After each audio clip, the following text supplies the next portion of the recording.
नमस्कार, आप देख रहे हैं N24 न्यूज गुजरात। सूरत शहर में डिजिटल अरेस्ट कर ₹16,65,000 जबरदस्ती वसूलने के अपराध में शामिल आरोपियों को भावनगर से गिरफ्तार करती सूरत शहर साइबर क्राइम सेल।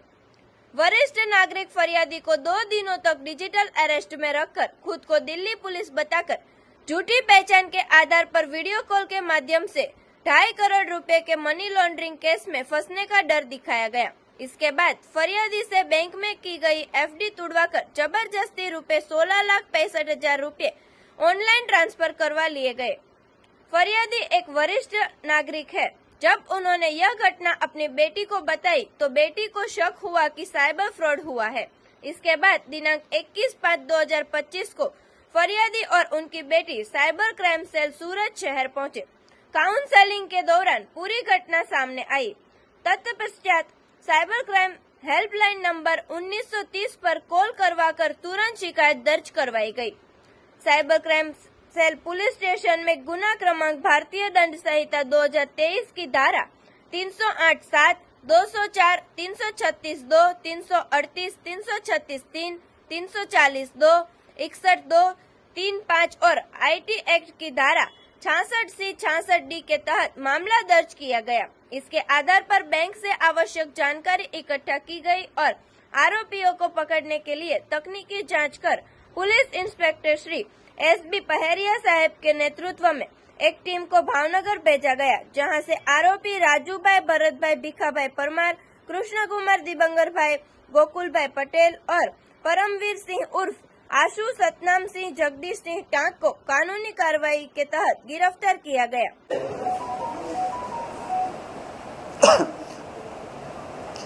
सूरत शहर में एक सीनियर सिटीजन ने फरीથી સાયબર ક્રાઇમ નામાં ડિજિટલ એરેસ્ટ નામથી 2 દિવસ સુધી ડિજિટલ એરેસ્ટ રાખી અને 16,65,000 જેટલા એમાઉન્ટ ટ્રાન્સફર કરાવવાની એક ફરિયાદ સુરત સાયબર સેલને મળી હતી।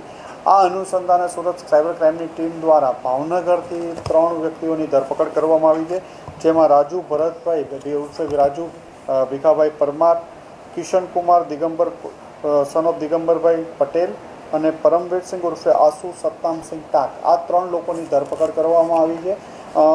રાજુ પરમારે પોતાનું એકાઉન્ટ પૈસા કમાવા માટે કિશનને ભાડે આપેલું હતું। કિશને આ એકાઉન્ટ એક નેશનલ બાસ્કેટબોલ પ્લેયર છે પરમવીર સિંહ, જે અંડર-19માં 6 વર્ષ સુધી રમેલો છે, એમને આપેલું હતું। અને આને પરમવીર સિંહની ધરપકડ થતાં એમની પાસેથી અલગ અલગ બેંકોની 11 જેટલી ચેકબુકો, 4 જેટલી પાસબુકો, અલગ અલગ ડેબિટ કાર્ડ 15 જેટલા મળ્યા છે। અને આ એકાઉન્ટ્સો ઉપર અત્યાર સુધી વેરીફાઈ કરતાં 40થી વધુ NCCRP પોર્ટલ ઉપર ફરિયાદ છે। આમ જે એક સિનિયર સિટીઝનને તમારા એકાઉન્ટમાં 2.5 કરોડ જેટલો ફ્રોડ થયો છે, મની લોન્ડરિંગનો કેસ થશે એવી ધમકી આપી 2-2.5 દિવસ સુધી આ લોકોને સિનિયર સિટીઝનને ડિજિટલ એરેસ્ટ કરવાનું નામે એમની પાસેથી 16.5 લાખ રૂપિયાનું ફ્રોડ થયો હતો। આ લોકોની 3ની ધરપકડ કરી અને વધુ આગળ તપાસ ચાલુ છે। ફરીથી એકવાર તમામને અપીલ કરીએ છીએ કે કોઈ પણ CBI, પોલીસ, ED કોઈ પણ ના નામે અને ડિજિટલ એરેસ્ટ જેવો કોઈ વર્ડ્સ પણ નથી, કોઈ પોલીસ આવી ધરપકડ કરતી નથી।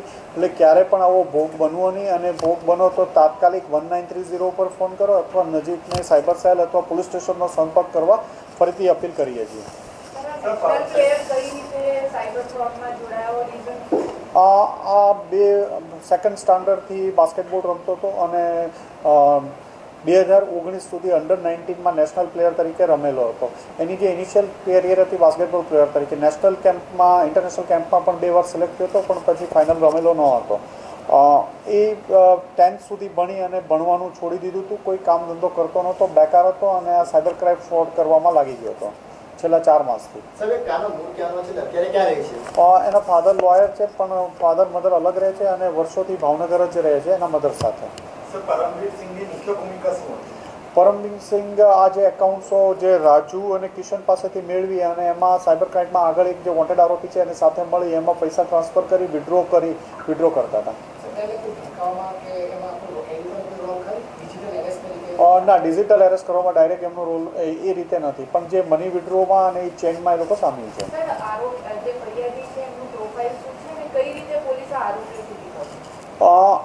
એમના એકાઉન્ટમાં જે પૈસા સાયબર ક્રાઇમના જે 16 લાખનો ફ્રોડ થયા હતા. એમાંથી અમુક રકમ આ એકાઉન્ટોમાં ટ્રાન્સફર થઈ હતી. એના આધારે રાજુ પરમારને પકડવામાં આવ્યો, જે એકાઉન્ટ હોલ્ડર હતો. એણે પોતાની વાઇફનું એકાઉન્ટ રેન્ટ ઉપર આપ્યું હતું. એના વાઇફને ખબર ન હતી. એની પૂછપરછ કરતાં એણે કીધું કે એને પૈસાની જરૂર હતી, એટલે એ પહેલાં હીરા ઘસતો હતો. હીરામ પછી એની સાથે જે શેર બજારનું કામ કરતો હતો, એમાં શેર બજારમાં પણ એક કિશન ગોકુળભાઈ પટેલ છે, એની સાથે એ કામ કરતો હતો. એટલે કિશનને એણે રેન્ટ ઉપર પોતાનું એકાઉન્ટ આપેલું હતું, પછી વધુ પૈસા કમાવાની લાલચમાં. અને કિશને આ એકાઉન્ટ પોતાના પરમવીર સિંહને આપેલા હતા. છેલ્લા 4 માસથી હતું. 40થી વધુ કમ્પ્લેન છે. એટલે એકવાર ફિગર NCCRP પોર્ટલ ઉપર વેરીફાઈ થતાં તમામ સ્ટેટનો ખબર પડશે. ગુજરાતમાં આ લોકો વિરુદ્ધ 2 કમ્પ્લેન છે. અત્યારે તો આ લોકો પૈસા આમની પાસેથી જ રિકવર 1 લાખ રૂપિયા એમના એકાઉન્ટમાંથી મળ્યા છે. 4 માસથી એમની પાસે હતું, પણ આગળ આ પણ USDTમાં એમાં જ ટ્રાન્સફર કરે છે. એટલે એ જે 80-90 લાખ રૂપિયા જેવો જે થાય કે 88માં લઈ અને 97માં વેચવાનું, એ રીતનો પ્લાન આ લોકોનો હોય છે. 8 વર્ષ સુધી જુનિયરમાં અંડર 19માં રમેલો છે નેશનલ પ્લેયર તરીકે બાસ્કેટબોલમાં. देखते रहिए N24 न्यूज गुजरात, सिर्फ हम तक ही नहीं सब तक।